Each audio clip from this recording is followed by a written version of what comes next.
जय हिंद दोस्तों, कैसे हैं आप सभी लोग। वर्क एनर्जी पावर के इस लेक्चर में आप सभी का स्वागत है ना। ये छठा लेक्चर है बेटा हम लोगों का फिजिक्स का। इस लेक्चर के नोट्स अगेन आप लोग डाउनलोड कर सकते हो फिजिक्स वाला ऐप को डाउनलोड करके, जो कि प्ले स्टोर से आपको मिलेगी।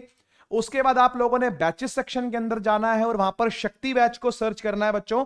शक्ति बैच को जैसे ही आप ओपन करेंगे वहां पर जाकर के फिजिक्स के सेक्शन में, क्लासरूम सेक्शन में जाएंगे, फिजिक्स के सेक्शन में जाएंगे, वहां पर आपको आज की डेट के नीचे लिंक मिल जाएगा जो कि फ्री ऑफ कॉस्ट आपके लिए अवेलेबल है। तो वहां से जाकर के आप आज के इस लेक्चर के नोट्स डाउनलोड कर सकते हैं बच्चों।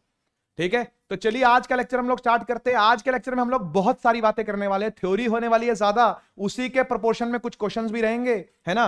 तो आज हम बात करने वाले हैं वर्क क्या होता है। तो वर्क हर तरह का है भाई, positive work, negative work, zero work, आप समझते हो। फिजिकल वर्क जो होता है वो इन तरीके से डिफाइन होता है।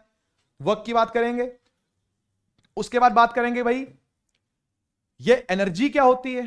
तो एनर्जी के अंदर सबसे पहले काइनेटिक एनर्जी की चर्चा होगी, उसके बाद पोटेंशियल एनर्जी की चर्चा होगी, थोड़ी सी पोटेंशियल एनर्जी के अंदर ग्रेविटेशनल पोटेंशियल एनर्जी और स्प्रिंग पोटेंशियल एनर्जी की भी चर्चा हम लोग करेंगे, ठीक है ना। और उसके बाद आता है पावर का टॉपिक। तो वर्क, एनर्जी और पावर आज वन शॉट में हम लोग रिवाइज करने वाले हैं। साथ ही साथ कोलिजन का भी थोड़ा सा पार्ट मैं आपके लिए लेकर के आऊं, ताकि आप कंजर्वेशन ऑफ मोमेंटम जो कल एनएलएम में नहीं पढ़ पाए थे, है ना, क्योंकि बहुत बड़ी थ्योरी और बहुत बड़ा लेक्चर हो गया था, वो क्वेश्चन बहुत सारे थे, है ना। तो उस वाले पार्ट को मैं आज यहां वर्क, एनर्जी, पावर के साथ कंप्लीट करवा सकूं, ठीक है। तो इसलिए हम कोलिजन को भी लेकर के आए हैं। कोलिजन के अंदर कहां कहां काइनेटिक एनर्जी कंजर्व रहेगी, कहां कहां मोमेंटम कंजर्व रहेगा, वो सारी बात आज हम लोग करने वाले हैं बच्चों। तो स्टार्ट करते हैं फिर बिना किसी इंतजार के। हाँ जी, वर्क का मतलब क्या होता है आप सिंपल समझो। आप सिंपल समझो कि जो वर्क होता है ना, ये जो वर्क होता है ना, ये डॉट प्रोडक्ट होता है दो वेक्टर्स का, फोर्स का और डिस्प्लेसमेंट का डॉट प्रोडक्ट होता है। सर ये डॉट प्रोडक्ट तो आपने पढ़ा था, हाँ। वेक्टर याद करो, मोशन इन अ प्लेन याद करो, उसके अंदर हमने डॉट प्रोडक्ट देखा था। और डॉट प्रोडक्ट जो होता है वो क्या होता है, वो होता है एफ एस कॉस थीटा, ठीक है ना। फोर्स का मैग्नीट्यूड, डिस्प्लेसमेंट का मैग्नीट्यूड और दोनों के बीच का कॉस का एंगल, दोनों के बीच का कॉस का एंगल। सर इसका मतलब क्या है, इसका मतलब बेटा कुछ नहीं, इसका बेटा मतलब कुछ नहीं कि फोर्स है डिस्प्लेसमेंट है ना, फोर्स है डिस्प्लेसमेंट है और दोनों के बीच में मान लो कुछ एंगल है, दोनों के बीच में मान लो कुछ एंगल है। तो आपने जो वर्क डन निकालना है ना, ध्यान से सुनना, जो आपने वर्क डन निकालना है ना, वो फोर्स का तो निकालना है। वर्क डन हमेशा किसी ना किसी फोर्स का निकलता है। तो फोर्स ने वर्क डन तो किया, लेकिन जो वर्क डन आपने निकालना है ना, वो डिस्प्लेसमेंट की दिशा में निकालना है। ये बात ध्यान रखना है आपने। क्या बोला, डिस्प्लेसमेंट की दिशा में ही आपने फोर्स लेनी है या फोर्स की दिशा में ही डिस्प्लेसमेंट लेनी है, वो एक ही बात है, वो एक ही बात है। यानी आपने फोर्स को नहीं मल्टीप्लाई कर देना डिस्प्लेसमेंट के साथ, फोर्स को नहीं मल्टीप्लाई करना, फोर्स का एक कंपोनेंट लेना है आपने जो डिस्प्लेसमेंट की दिशा में हो, जिसका नाम होगा एफ कॉस थीटा। ये मैंने कंपोनेंट लेने आपको सिखाए थे, है ना। और एक ऐसी कंपोनेंट ऊपर की तरफ लिया जाता है जिसको बोलते हैं एफ साइन थीटा, इसको नहीं लेना आपने।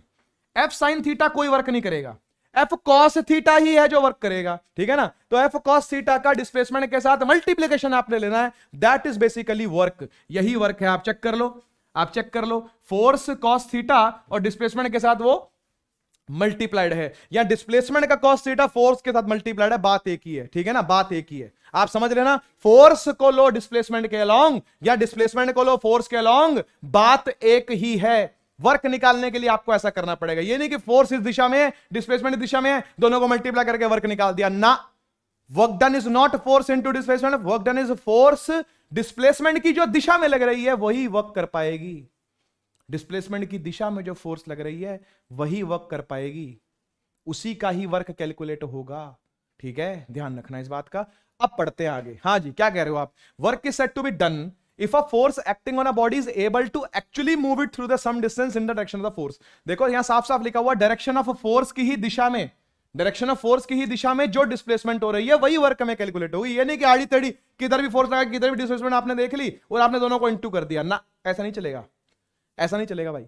फोर्स की दिशा में ही डिस्प्लेसमेंट होगी तब वो वर्क के अंदर मानी जाएगी, तब वो वर्क के अंदर मानी जाएगी। आगे वर्क जो होता है वो होता है फोर्स डॉट डिस्प्लेसमेंट, वो मैंने आपको लिख के दिखा दिया, जूल होती है वर्क डन, ये आपको ध्यान रखना है, ठीक है ना। जूल होती है, अर्ग्स होती है सीजीएस में, ठीक है, सीजीएस के अंदर होती है अर्ग्स, ERGS, अर्ग्स, ठीक है। बढ़ते हैं आगे, बात आती है कि पॉजिटिव वर्क क्या होता है भैया। तो पॉजिटिव वर्क ये होता है कि जिस दिशा में फोर्स लगा रहे हो उसी दिशा में डिस्प्लेसमेंट हो रही है, ठीक है ना। अक्यूट एंगल पर डिस्प्लेसमेंट हो रही है, दैट इज पॉजिटिव वर्क। यानी ये दोनों बातें कि भाई लेवल पर, किसी लेवल पर कोई ऑब्जेक्ट रखा हुआ है, ठीक है, और आपने ऐसे फोर्स लगाई और ऐसे ही वो डिस्प्लेसमेंट भी कर रहा है, ऐसे ही वो चले भी जा रहा है। जैसे मान लो को घोड़ा जो है वो बग्गी खींच रहा है, घोड़ा जो है वो गाड़ी खींच रहा है, घोड़ा गाड़ी खींच रहा है, घोड़ा है ना, तो सीधा सीधा फोर्स लगा रहा है, उसी डायरेक्शन में फोर्स लग रही है बग्गी पर, और उसी डायरेक्शन में वो आगे भी बढ़ते जा रही है, तो वर्क डन होगा पॉजिटिव। ऐसे भी वर्क डन पॉजिटिव हो सकता है, यहां देखो, ऐसे भी वर्क डन पॉजिटिव हो सकता है। कब जब आप ऐसे पकड़ के चलो, मान लो आपके पास एक डॉग है जिसको आप घुमाने लेके जा रहे हो, तो उसका पट्टा ऐसे पकड़ोगे ना भाई, तो ऐसे पकड़ोगे तो हवा में थोड़ी चल जाएगा वो कुत्ता, वो तो चलेगा ना सड़क पे, वो तो सीधा डिस्प्लेस करेगा ना भाई। तो आप ऐसे चला करके भी तो डिस्प्लेस करा के ला सकते हो। आप चेन से खींच रहे हो मान लो किसी ऑब्जेक्ट को, बड़े से ऑब्जेक्ट को, है ना, तो ऐसे फोर्स लगा खींचोगे और वो चलेगा कैसे, वो चलेगा ऐसे, है ना। तो तब ये कैसा एंगल बन रहा है, तब ये जो एंगल बन रहा है ये कैसा बन रहा है, ये अक्यूट एंगल बन रहा है कि नहीं। 90 से कम बन रहा है, 90 से कम बनेगा तो भी पॉजिटिव वर्क करेगा, टेंशन नहीं लेनी, है ना, क्योंकि वर्क डन होता है फोर्स डॉट डिस्प्लेसमेंट। तो जब ये खुलेगा तो क्या खुलेगा, एफएस कॉस थीटा, ठीक है ना, एफएस कॉस थीटा। और 0 से लेकर 90 तक कॉस पॉजिटिव होता है, ट्रिग्नोमेट्री 0 से लेकर 90 तक कॉस पॉजिटिव होता है, तो यहां से लेकर यहां तक पूरा कॉस पॉजिटिव है। कॉस 0 1 होता है, तो मैक्सिमम वर्क जो आपको मिलेगा वो यहां मिलेगा, है ना, और यहां से लेकर यहां तक 89 डिग्रीज तक आपको पॉजिटिव वर्क मिलेगा। उसके बाद जैसे ये खड़े हो गए आपका वर्क 0 हो जाएगा, क्योंकि 90 एंगल डिपेंड कर रहा है, यहां पर फोर्स और डिस्प्लेसमेंट के बीच का एंगल डिपेंड कर रहा है। सारी कहानी फोर्स और डिस्प्लेसमेंट के एंगल की है। यहां पर एंगल 0 है, तो आप क्या लिखोगे, work done is equal to F S cos 0 degrees. Cos 0 degree होगा तो कॉस 0 1 होता है, इसलिए वर्क डन हो जाएगा एफएस के बराबर, फोर्स इंटू डिस्प्लेसमेंट के बराबर वर्क डन होगा। यहां ऐसा नहीं हो सकता, यहां पर आपको फोर्स का एक कंपोनेंट लेना पड़ेगा डिस्प्लेसमेंट के अलोंग, जो कि बनेगा एफ कॉस थीटा, और एफ कॉस थीटा और एस को आपको मल्टीप्लाई करना पड़ेगा, तब जाके आपको क्या मिलेगा, वर्क मिलेगा। ये दोनों ही केस पॉजिटिव वर्क के हैं, आप चेक कर लो आराम से। पहला वाला पढ़ते हैं, when a body falls freely under gravitational pull. किसी बॉडी को आपने नीचे छोड़ दिया,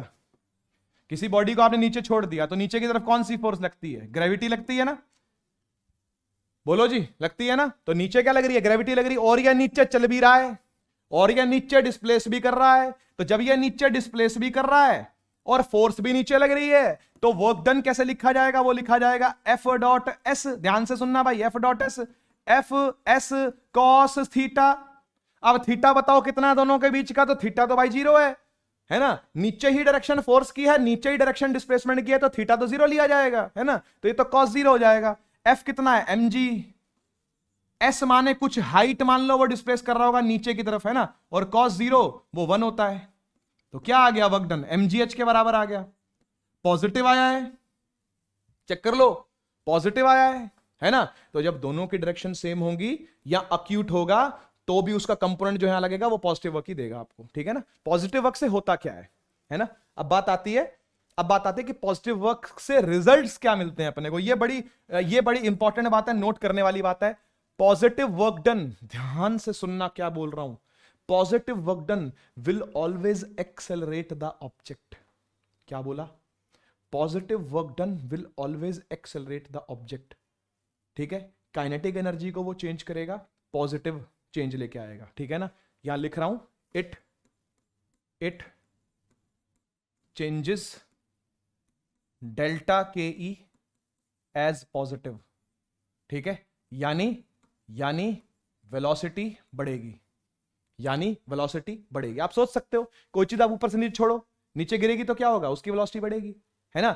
आप किसी ऑब्जेक्ट पर उस तरफ मूव कर रहा हो और वहीं पर आपने फोर्स लगा दी, ऐसे चल रहा था वहीं पर आपने फोर्स लगा दी, तो क्या हो रहा है, ये क्या हो रहा है, स्पीड बढ़ तो रही है, तो काइनेटिक एनर्जी में कैसा चेंज आएगा, पॉजिटिव चेंज आएगा एक, ये मतलब है इसका, ठीक है ना। पॉजिटिव वर्क डन का ये मतलब है। चलते हैं आगे, नेगेटिव वर्क डन की बात करते हैं, ठीक है ना। अब नेगेटिव वर्क डन में क्या कहानी है, नेगेटिव वर्क डन में ये कहानी है कि भाई यहां तो तुम अपोजिट कर दो, बिल्कुल यहां तो तुम ऐसे कर दो, देखो ये ब्लॉक है एम मास का कोई, ठीक है, उस पर तुम फोर्स लगाओ पीछे, है ना, लेकिन किसी और फोर्स के चलते कि वो आगे चल रहा हो। मान ले ट्रेन चल रही है, इमेजिन ट्रेन चल रही है और ट्रेन के पीछे तुम ऐसे हैंडल पकड़ के खड़े हो गए कि भाई तुम उसको खींच लोगे, तो वो तुम नेगेटिव वर्क कर रहे हो, वो तुम नेगेटिव वर्क कर रहे हो। जो पीछे की तरफ फोर्स लग रही है, जो ब्रेक्स फोर्स लगा रही है, अब ये नहीं कि जरूर तुम ऐसे पकड़ के खड़े हो गए, ये मत समझना, ठीक है ना, उड़ जाओगे साथ में ट्रेन गई। इमेजिन करो ब्रेक्स लग रही हैं, तो ब्रेक्स लगेगी तो किस डायरेक्शन में लगेगी? ब्रेक लगेगी पीछे, फ्रिक्शन इंक्रीज होती है, ब्रेक लगती है, मैकेनिज्म ऐसा होता है कि फ्रिक्शन इंक्रीज करती है, फ्रिक्शन पीछे की तरफ लगेगी, लेकिन ट्रेन तब भी तो आगे चलेगी, ट्रेन तब भी तो आगे की तरफ बढ़ेगी। हाँ, रिटार्ड करेगी, वो बात उसकी अलग है, वो रिजल्ट की बातें हैं। अभी यहां पर हम वर्क डन की बातें करते हैं, वर्क डन का रिजल्ट थोड़ी देर में चर्चा करते हैं, 1 मिनट दे दो बस, ठीक है ना। आओ वर्क डन लिखें इसका, आओ वर्क डन लिखें इसका। एफ डॉट एस होता है ना, खोल दिया जाए तो क्या बन जाएगा? एफ एस कॉस थीटा, है कि नहीं? यही होता ना भाई, एफ एस कॉस थीटा। मुझे एक बार बताओ, दोनों के बीच का एंगल कितना है? 180 डिग्री, 180 डिग्री। यहां पुट करूं जरा, F S cos 180 degree, cos 180 आप सभी जानते हो कि माइनस होता है, इतनी मैथ्स आपने पढ़ी है। क्या पता चल गया इससे? क्या पता चल गया इससे? कि वर्क तो है सर नेगेटिव, वर्क तो है सर नेगेटिव। क्या सर इसका जो नेगेटिव साइन आया है, क्या इसका यह मतलब है कि वर्क पीछे लग रहा है? नहीं, इसका यह मतलब नहीं है कि वर्क पीछे लग रहा है। वर्क के नेगेटिव, वर्क एक स्केलर क्वांटिटी है भाई, उसका नेगेटिव साइन डायरेक्शन को नहीं रिप्रेजेंट करता। वर्क एक स्केलर क्वांटिटी है, उसका नेगेटिव साइन डायरेक्शन को रिप्रेजेंट नहीं करता। तो सर फिर क्या करता है? तो नेगेटिव साइन सिर्फ इतना बता रहा है कि भाई जो वर्क डन आप कर रहे हो ना, वो रिटार्ड करवाने के लिए हो रहा है, वो डिस्प्लेसमेंट के उल्टी तरफ जो फोर्स लग रही है उसकी वजह से हो रहा है, ये बता रहा है सिर्फ यहां पर। वर्क की नेगेटिव डायरेक्शन का कतई मतलब नहीं है कि वर्क आज से एक वेक्टर क्वांटिटी बन गई है। बच्चों में बहुत कंफ्यूजन रहता है इस चीज को लेकर के, सर वर्क डन की नेगेटिव वैल्यू कैसे आ सकती है? तो स्केलर है। या सर ये तो स्केलर है, नेगेटिव कैसे आ गया? ये बेटा, नेगेटिव आने का मतलब ये है कि ये असल में जो इफेक्ट दे रहा है ना, वो रिटार्डिंग इफेक्ट दे रहा है, ये रोकने वाला है कुछ टाइम में। लगातार अगर ये फोर्स लगती रही है ना, तो ये जो ऑब्जेक्ट चल रहा है वो रुक जाएगा। लगातार ब्रेक लगती रहेंगी तो क्या होगा बताओ? ट्रेन चलने लगेगी क्या? ट्रेन रुकेगी, है ना। तो इसलिए नेगेटिव फोर्स का वर्क डन जो होगा वो हमेशा रिटार्डिंग इफेक्ट देगा, ठीक है। यहां लिख रहा हूं, इसका डेल्टा के ई जो होगा वो हमेशा नेगेटिव होगा, यानी जो काइनेटिक एनर्जी के अंदर, जो मोशन के अंदर ये चेंज लेके आएगा वो नेगेटिव चेंज लेकर के आएगा, ठीक है ना। डेल्टा के ई की वैल्यू नेगेटिव होगी, इसका मतलब है कि वेलोसिटी को क्या करेगा? ये घटाने की कोशिश करेगा, घटाने की टेंडेंसी रखता है ये वर्क, ठीक है ना, घटाने की टेंडेंसी रखता है ये वर्क। अच्छा, ऐसा भी हो सकता है और ऐसा भी हो सकता है भाई, ध्यान देना, दोनों बातें हो सकती हैं।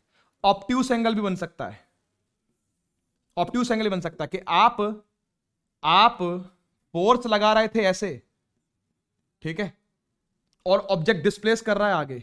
तगड़ी कोई फोर्स होगी भाई, कोई तगड़ी इंटरनल फोर्स हो सकती है, कोई एक्सटर्नल फोर्स हो सकती है, उस वजह से आगे आगे चल रहा है ना। तो ये कैसा एंगल बना? ये कैसा एंगल बना? ये ऑब्ट्यूस एंगल बना, है ना। तो इसका जो पीछे वाला एंगल होगा, ये वाला जो नेगेटिव में होगा, है ना, जो नेगेटिव में होगा ये वाला, ये लिया जाएगा ऐसे, ये लिया जाएगा ऐसे, और ये बन जाएगा एफ कॉस थीटा, है ना। उस टाइम पर F cos theta, F cos minus theta ले सकते हैं इसको, तो माइनस बाहर आ जाएगा, तो वर्क डन क्या बन जाएगा? वर्क डन बन जाएगा minus F S cos theta उस टाइम पर। बात समझ गए कि नहीं समझ गए? तो तब ये क्या हो जाएगा? तब ये नेगेटिव हो जाएगा। बात समझ में आ गई होगी, आई होप, है ना। ट्रिग्नोमेट्री की बातें हैं, पढ़ लेते हैं। When a body is made to slide over a rough surface when a positive charge is moved towards another positive charge, ठीक है। पहली वाली बात करते हैं, यहां से जो यहां तक लिखी हुई है, जब एक रफ सरफेस पर आप ऑब्जेक्ट को स्लाइड करवाते हो, है ना, तो पीछे की तरफ फ्रिक्शन एक्ट करती है, कुछ ऐसे, है ना। ऐसे आप स्लाइड करवा रहे हो, है ना, ऐसे आप स्लाइड करवा रहे हो, तो पीछे की तरफ यहां क्या लगेगी? फ्रिक्शन लगेगी। उस फ्रिक्शन का काम क्या है? स्लाइड तो ये आगे कर रहा है, डिस्प्लेस तो आगे कर रहा है, यहां से चलता थोड़ी देर में यहां पहुंच जाएगा ये, है ना। लेकिन ये फ्रिक्शन का काम क्या है? फ्रिक्शन का काम है इसको स्लो करना। फ्रिक्शन का काम क्या है? इसको स्लो करना। तो ये स्लो करने का काम करेगी, ऑब्वियसली यही काम है इसका। तो इसका काम जो है वो नेगेटिव है, इसका काम जो होगा वो नेगेटिव वर्क डन होगा, ठीक है ना। ऐसे जब एक पॉजिटिव चार्ज एक और पॉजिटिव चार्ज की तरफ मूव करवाया जाएगा, तो भी वो एक नेगेटिव वर्क के एवज में आएगा, क्योंकि असल में जो फोर्स लग रही है वो तो बाहर की तरफ लग रही है, दोनों रिपेल करेंगे ना, पॉजिटिव चार्ज दोनों रिपेल करेंगे। लेकिन आप जबरदस्ती पकड़ के एक चार्ज को लेके आ रहे हो, ठीक है ना, तो वो भी एक नेगेटिव वर्क की कैटेगरी में आएगा। बढ़ते हैं आगे और बात करते हैं जीरो वर्क की। अब जीरो वर्क का मतलब क्या होगा? जीरो वर्क का मतलब होगा कि भाई कोई ऑब्जेक्ट जो है, ठीक है, इस पोर्शन को जल्दी से कवर करवा रहा हूं भाई मैं, है ना, क्योंकि आप बात को समझ गए हो कि भाई इस तरफ को मान लो डिस्प्लेस कर रहा है और ऐसे फोर्स लग रही है, एंगल दोनों के बीच में 90 डिग्री है। वर्क डन क्या होगा? F dot F S cos 90, और कॉस 90 होता है 0, तो वर्क डन क्या आ जाएगा? 0 आ जाएगा, ठीक है ना। पढ़ लेते हैं एक बार क्या एग्जांपल दे रखे हैं। अच्छा, एक बात और करनी है, वर्क डन के 0 होने का मतलब है कि काइनेटिक एनर्जी के अंदर कोई चेंज लेके नहीं आ सकता। ध्यान से सुनना, ठीक है। इसका मतलब है कि काइनेटिक एनर्जी के अंदर कोई चेंज नहीं आएगा, जितनी काइनेटिक एनर्जी पहले थी उतनी ही रहेगी। ये मतलब होता है इसका कि जिस स्पीड से वो चल रहा है उसी स्पीड से चलता रहेगा, यानी वेलोसिटी में कोई चेंज नहीं आएगा।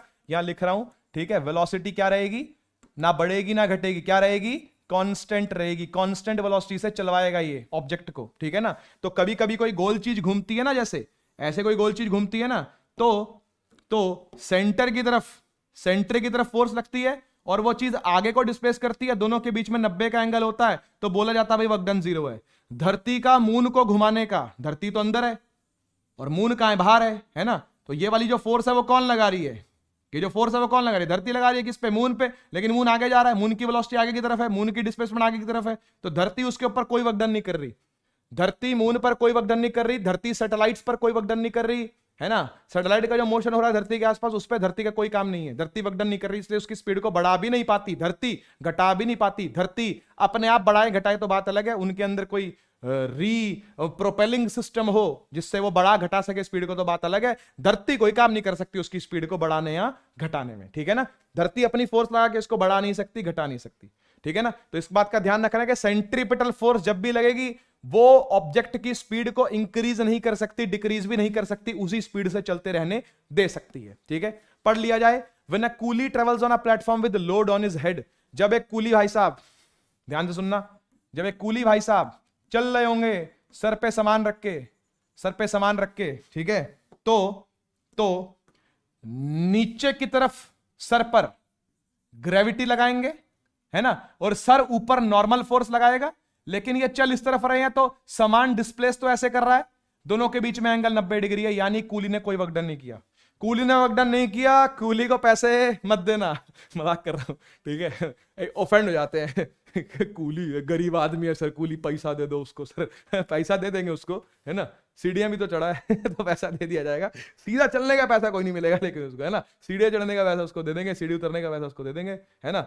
सामान को यहां से उठा के यहां तक रखने का पैसा दे देंगे, सामान को यहां से, फिजिक्स की बातें कर रहा हूं, मजाक की बातें नहीं कर रहा, फिजिक्स की बातें कर रहा हूं। सामान को उठाया यहां से सर पे रख लिया, पैसा मिलेगा, उतारा पैसा मिलेगा, लेके चलेगा पैसा नहीं मिलेगा, सर पे रख के लेके चलेगा पैसा नहीं देंगे, क्योंकि वर्क डन 0 है, ठीक है ना।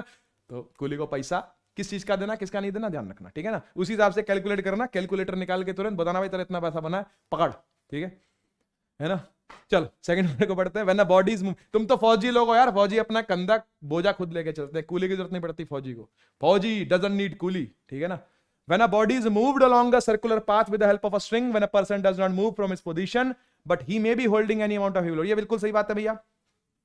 अगर आप कोई चीज घुमा रहे हो, ठीक है ना, तो पर्सन की फोर्स पर डिपेंड नहीं करता कि वो कितनी स्पीड से घुमेगा, वही वाली बात जो मैंने आपको यहां पर बताई। सेंट्रीपिटल फोर्स स्पीड को आगे बढ़ा नहीं पाएगी, घटा नहीं पाएगी, मोशन को इंक्रीज नहीं कर पाएगी, डिक्रीज नहीं कर पाएगी। आइए बात करते हैं एनर्जी की। The energy of an object is its capacity for doing work, है ना। वर्क करने के लिए जो कैपेसिटी चाहिए उसका नाम एनर्जी, यानी कोई भी वर्क डन अगर आपको करना हो तो उसके साथ एनर्जी हमेशा एसोसिएटेड रहेगी। एनर्जी और वर्क आर इनसेपरेबल, ये सेपरेट नहीं किए जा सकते, ठीक है ना। वो आगे जाके देखेंगे वर्क एनर्जी की क्या इक्विवेलेंस है ना, वर्क एनर्जी थ्योरम बोलते हैं उसको, उससे बहुत सारे न्यूमेरिकल सॉल्व होते हैं, है ना, देखेंगे उसको। इसकी भी यूनिट इसलिए क्या है बेटा, इसकी भी यूनिट इसलिए क्या है, जूल ही है, ठीक है ना, इसकी यूनिट क्या है, जूल ही है। आगे लिखा है एनर्जी हर तरीके से मिल सकती है आपको, मैकेनिकल एनर्जी होती है ना, जो मशीन्स की एनर्जी उसका मैकेनिकल, हमारे हाथों पैरों वाली एनर्जी को भी मैकेनिकल बोल देते हैं। अच्छा, sound energy, light energy, nuclear energy, है ना, विंड एनर्जी, बतेरी सारी एनर्जी है, बहुत सारी एनर्जी है, ठीक है ना। मैकेनिकल एनर्जी दो तरह की होती है, काइनेटिक और पोटेंशियल, जिसका हमने डिटेल पढ़ना है आगे जा करके, है ना। तो स्टार्ट करते हैं जल्दी से। हाँ जी, सबसे पहले आती है काइनेटिक एनर्जी। बेटा काइनेटिक एनर्जी कौन सी एनर्जी होती है कि जब कोई ऑब्जेक्ट कोई स्पीड ले लेता है, कोई मास कोई स्पीड ले लेता है, तो उसके साथ मोमेंटम भी एसोसिएटेड होता है और काइनेटिक एनर्जी भी एसोसिएटेड होती है।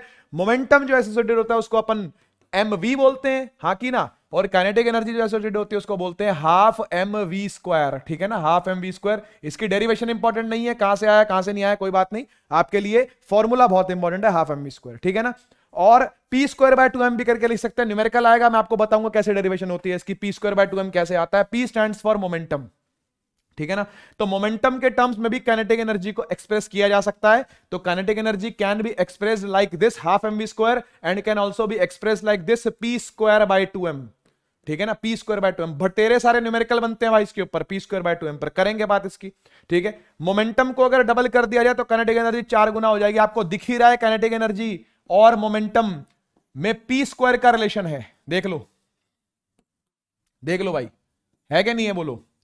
काइनेटिक एनर्जी और मोमेंटम में कैसा रिलेशन है, पी स्क्वायर का रिलेशन है। डबल करोगे तो 4 गुना काइनेटिक एनर्जी हो जाएगी, उस फॉर्मूले से निकल के आ रहा है ऐसा। ठीक है ना, आगे काइनेटिक एनर्जी कहां का यूज होती है, एयर की काइनेटिक एनर्जी जो है भैया वो विंड मिल को घुमाने में यूज होती है ना, विंड मिल चलते हैं उससे। ठीक है, और वाटर की, रनिंग वाटर की जो काइनेटिक एनर्जी होती है उससे टरबाइन घूमते हैं जिससे बिजली प्रोड्यूस होती है ना, तो वाटर मिल कह सकते हो। Bullet fired from a gun can pierce a target due to kinetic energy. Kinetic energy के चलते जो बुलेट है, गोली है, वो क्या करती है, टारगेट को भेद देती है, भेदन क्षमता रखती है ना, उसको चीर देती है टारगेट को। तो चीरने के लिए भी एनर्जी जो है वो काइनेटिक ही यूज होती है। आगे बढ़ा जाए, पोटेंशियल की बातें करते हैं। पोटेंशियल वाली एनर्जी कौन सी पढ़नी है आपने भैया, पोटेंशियल एनर्जी वैसे तो डिफाइन नहीं होती, हमेशा change in potential energy define होता है, इसलिए कोई एक पॉइंट को रेफरेंस पॉइंट मानना पड़ता है। जैसे ग्राउंड को रेफरेंस पॉइंट मान लिया जाता है, ठीक है ना, ये कोई ग्राउंड है मान लो, इस ग्राउंड को रेफरेंस मान लिया जाता है कि भाई इसकी हाइट 0 है, ग्राउंड की हाइट नहीं है, ग्राउंड की हाइट नहीं है, तो ग्राउंड पर कोई पोटेंशियल एनर्जी भी नहीं होगी। Gravitational potential energy mgh, height के 0 होने के चलते यहां पर पोटेंशियल एनर्जी यू से रिप्रेजेंट करते हैं वैसे। ठीक है ना, मैं कर देता हूं, u से रिप्रेजेंट कर देता हूं इसको, तो जो u होगा है ना वो होगा mg और h 0 आ जाएगा, तो इसलिए u भी क्या हो जाएगा, 0 हो जाएगा। यहां पर पोटेंशियल एनर्जी कैसे डिफाइन रहती है, 0 डिफाइन रहती है। अब इससे ऊपर आप उठा रहे हो, कुछ वर्क करते जा रहे हो आप, है ना, कुछ क्या करते जा रहे हो, वर्क करते जा रहे हो। तो यहां तक पहुंचा दिया आपने, लेट अस सपोज ऑब्जेक्ट को, वो m मास का ऑब्जेक्ट जो यहां था उसको उठाते उठाते आपने किसी h हाइट तक उठा दिया, पहुंचा दिया उसको, है ना। तो अब जो आपने वर्क किया है वो mg के अगेंस्ट किया है, जितना mg नीचे लग रहा था उतनी ही आपने ऊपर फोर्स लगाई है। वर्क डन होता क्या भैया, फोर्स डॉट डिस्प्लेसमेंट होती है ना। एफ एस और कॉस 0 लेंगे, 0 डिग्री, क्यों, क्योंकि डिस्प्लेसमेंट भी ऊपर करवा रहे हो, फोर्स भी ऊपर लगा रहे हो, है ना। तो हो जाएगा एफ एस, है ना, कॉस 0 1 हो गया, एफ एस, फोर्स जो ऊपर लगाई गई है बेटा वो mg के ही बराबर होगी, है ना। तो यहां पर mg रख दिया, और कितना डिस्प्लेस करवा रहे हैं, h हाइट तक डिस्प्लेस करवा रहे हैं, तो ये क्या बन जाएगा, ये बन जाएगा mgh। ठीक है, तो जितना वर्क आपने किया इसको ग्राउंड से ऊपर उठाने में, वही उसकी पोटेंशियल एनर्जी के अंदर स्टोर हो गया। Potential energy is defined as energy stored in a body when we do work done against a conservative force. जब किसी कंजर्वेटिव फोर्स के अगेंस्ट वर्क डन किया जाता है तो वो पोटेंशियल एनर्जी के अंदर जाके स्टोर हो जाता है। पोटेंशियल एनर्जी एक स्टोर करने की चीज है, समझ लो। पोटेंशियल एनर्जी को स्टोर किया जाता है, ऐसा समझ लो। कब किया जाता है, जब आप वर्क डन करते हो अगेंस्ट अ कंजर्वेटिव फोर्स। अब ग्रेविटी के अगेंस्ट काम किया जा रहा है, समझना, नीचे ग्रेविटी लग रही है, उसके अगेंस्ट जब भी वर्क डन करोगे तो वो पोटेंशियल एनर्जी के अंदर स्टोर होता जाएगा। पढ़ लेते हैं, it is the energy possessed by body by virtue of its position, है ना। पोजीशन चेंज कर दो, यहां से यहां नहीं लाए, यहां से यहां ले आए भैया, ये अलग पोजीशन है, ये अलग पोजीशन है, ये अलग हाइट है, ये अलग हाइट है, इस हाइट तक ले आए तो भाई अलग एनर्जी आएगी इसमें, है ना। हाइट चेंज कर दोगे तो पोटेंशियल एनर्जी भी क्या हो जाएगी, चेंज हो जाएगी। इसलिए इस ग्रेविटेशनल पोटेंशियल एनर्जी का जो फॉर्मूला है वो mgh है, ठीक है ना। ऐसे एक इलास्टिक पोटेंशियल एनर्जी भी होती है, ठीक है, डिराइव नहीं कर रहा उसको, सीधा सीधा फॉर्मूला दिखा रहा हूं आपको। उसका क्या होता है, वो होता है हाफ kx स्क्वायर, ठीक है। ये होती है इलास्टिक पोटेंशियल एनर्जी, या स्प्रिंग पोटेंशियल एनर्जी भी कह सकते हो आप इसको, ठीक है। स्प्रिंग पोटेंशियल एनर्जी या इलास्टिक पोटेंशियल एनर्जी, बात एक ही है। हाफ तो हाफ है, k stands for spring constant, है ना, या इलास्टिसिटी कांस्टेंट या स्प्रिंग कांस्टेंट कह सकते हो आप इसको, ठीक है। k stands for spring constant. अब इस बात का ध्यान रखना, जितना ज्यादा स्प्रिंग कांस्टेंट होता है उतना स्प्रिंग टाइट होता है। फील करने की चीज है, फील करवा रहा हूं। K जितना ज्यादा होगा आप समझो उतनी ही ज्यादा एनर्जी उसके अंदर स्टोर होती जाएगी, जैसे ही आप उसको क्या करोगे, कंप्रेस करोगे। एक स्प्रिंग को दबाओ या एक स्प्रिंग को खींचो, स्प्रिंग को दबाओ या स्प्रिंग को खींचो, अगर स्प्रिंग टाइट हुआ तो ज्यादा एनर्जी अपने अंदर स्टोर करेगा, और पलट के जब वो एनर्जी देगा तो ज्यादा देगा। आप सोचना, अगर आप एक कसे हुए स्प्रिंग को फोर्स लगा रहे हो, कसे हुए स्प्रिंग पर एनर्जी स्टोर करवा रहे हो, तो जैसे ही वो अपने उस पर आएगा, है ना, जब अपने बल पे आएगा वो क्या करेगा, खूब एनर्जी वापस देगा आपको, खूब एनर्जी से वापस देगा। तो जितनी स्टोर हुई थी वो सारी की सारी फिर काइनेटिक एनर्जी के अंदर कन्वर्ट हो जाएगी, ठीक है ना। जब जब पोटेंशियल एनर्जी में स्टोर होगी तो वो काइनेटिक एनर्जी में आप उसको निकाल सकते हो, उस एनर्जी को आप काइनेटिक एनर्जी या डिफरेंट एनर्जीज के फॉर्म में उसको आप निकाल सकते हो, ठीक है। एक्स क्या है, एक्स है कि भाई नेचुरल पोजीशन से कितना ज्यादा डिस्प्लेस करवाया गया, तो ये डिस्प्लेसमेंट है। X stands for displacement of spring, ठीक है, डिस्प्लेसमेंट फ्रॉम नेचुरल पोजीशन, ठीक है, नेचुरल पोजीशन, और नेचुरल पोजीशन पर स्प्रिंग एनर्जी को जीरो मानते हैं। अगेन पोटेंशियल एनर्जी को एक रेफरेंस पॉइंट के ही रेफरेंस में लिया जाता है, किसी ना किसी पॉइंट को जीरो मान करके फिर ही उसकी एनर्जी लिखी जाती है, ठीक है ना। तो इसलिए नेचुरल पोजीशन जो होगी, नेचुरल पोजीशन जो होगी वहां पर जीरो होगा, वहां से जितना भी अंदर दबाओगे या जितना बाहर खींचोगे वो एक्स है आपका, है ना, मीटर में होगा एक्स, और के जो होगा वो आपका स्प्रिंग कांस्टेंट है, ठीक है ना, वो होता है न्यूटन पर मीटर, ठीक है, निकल जाता है ये भी, इसको भी निकाल सकते हो, और एनर्जी तो जूल में होती है, आप समझते हो, ठीक है ना, यूनिट मैंने आपको सबके बता दिए, ठीक है। तो ये जो mgh है ये ग्रेविटेशनल पोटेंशियल एनर्जी है, और जो हाफ के एक्स स्क्वायर है ये इलास्टिक पोटेंशियल एनर्जी। कभी क्वेश्चन आ जाए, अगर, वैसे बहुत कम क्वेश्चन देखा गया एनडीए के अंदर इसके ऊपर, लेकिन आ जाए तो भाई आप लिख सकते हो हाफ के एक्स स्क्वायर, ठीक है।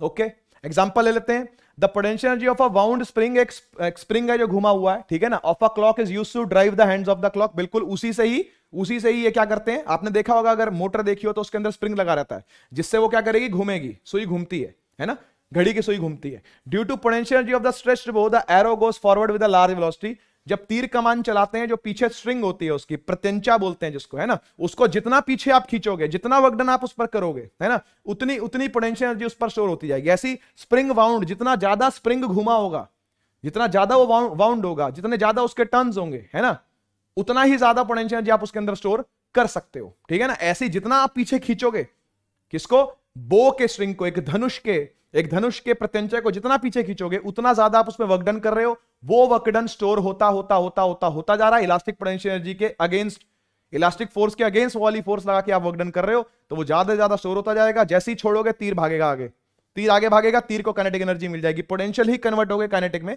मिलेगी। तीसरा है potential energy of water in dams is used to, आप हाइट पर पानी को स्टोर करते हो। डैम्स कैसे काम करते हैं, हाइट पर पानी को स्टोर करते हैं, और बैराज खोल दिया जाता है, पानी ऊपर से नीचे गिरता है, तो ग्रेविटेशनल पोटेंशियल एनर्जी कन्वर्ट होती है काइनेटिक एनर्जी के अंदर। इस तरीके से डिफरेंट टाइप से पोटेंशियल एनर्जी जो है वो कन्वर्ट होती है, ठीक है। एमजीएच पर ही एनडीए में क्वेश्चन आया, ज्यादा नहीं आया बाकी चीजों पर, ठीक है ना, इसलिए मैं आगे बढ़ रहा हूं, ठीक है। अच्छा, ये क्वेश्चन आता है principal of conservation of energy पर, या फिर इसका सीधा प्रिंसिपल आपसे पूछ लिया जाएगा। 4 ऑप्शन देंगे, भाई बताओ जी principle of conservation of energy किससे डिनोट हो रहा है ना, इस तरीके की बात वो बोल देगा। अब कंजर्वेशन ऑफ एनर्जी का मतलब क्या होता है कि भाई एक फॉर्म में एनर्जी है और वो दूसरे फॉर्म में कन्वर्ट हो रही है,